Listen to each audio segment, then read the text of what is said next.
debate the resolution, be it resolved that religion yields more good than harm. As the affirmative, we firmly believe that this resolution must and will stand for the reasons that my colleague has stated and that I will present in my constructive speech. However, before I move on to that, I would like to refute certain points that my opponents have brought up that we disagree with or found fallacies with. Firstly, my opponent has quoted Karl Marx in stating that religion is the opium of the masses. However, if we examine Karl Marx and his beliefs and his writings, we come across works such as the Communist Manifesto, which led to the Russian Soviet system and Soviet system in general around the world.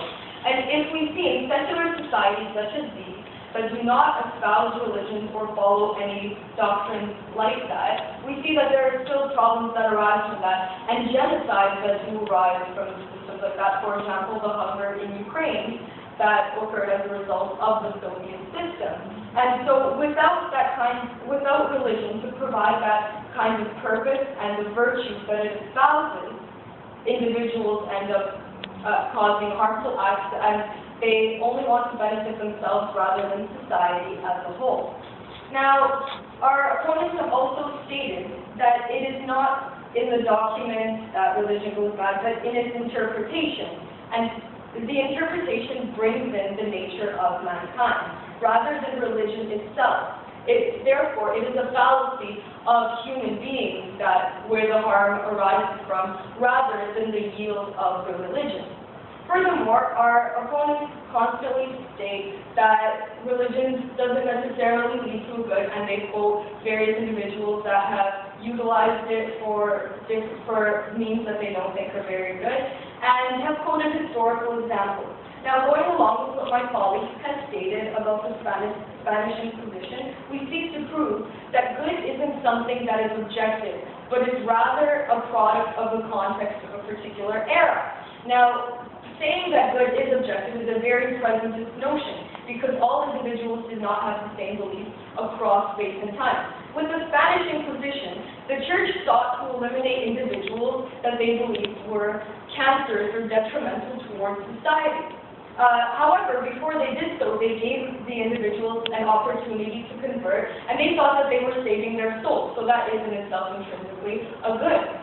After doing that, they gave them another chance to repent and to convert to the religion which they thought would save their souls. But after doing that, and the individuals constantly rejecting their attempts, they had no choice but to eliminate those dangers to the individual. And an example that we can use is the human body. If you have a cancerous growth, then you must cut it off to protect the integrity of the whole.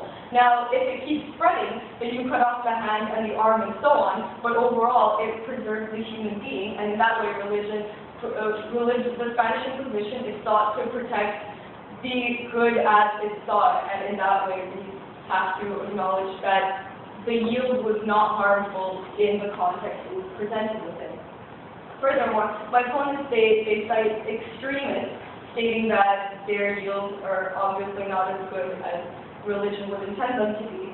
However, they also state, and I quote, that they have used religion, and in the utilization of that term used, it implies a manipulation that is not holding the doctrine in its integrity, and the dogma in its integrity, but rather changing it in order to meet certain goals that exist.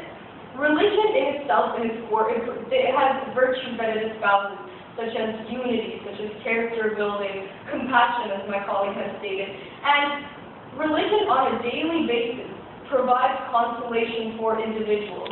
And it provides the daily good that it espouses ultimately overrides the certain extreme cases that occur from an interpretation of that particular religion. Yes, there have been genocides that have occurred as a result of religion, but that was an individual interpretation. Every single day, religion provides consolation for billions of individuals worldwide. Can we say that an old grandma praying her rosary when she might be about to meet death, can we say that that is a detrimental aspect of our society? What does that poor old woman do that's so harmful to us on a very daily basis? For the reasons that I have espoused and that my colleague agrees with, we firmly believe that the resolution, be it resolved that religion yields more good than harm, must and will stand. I now stand for cross-examination.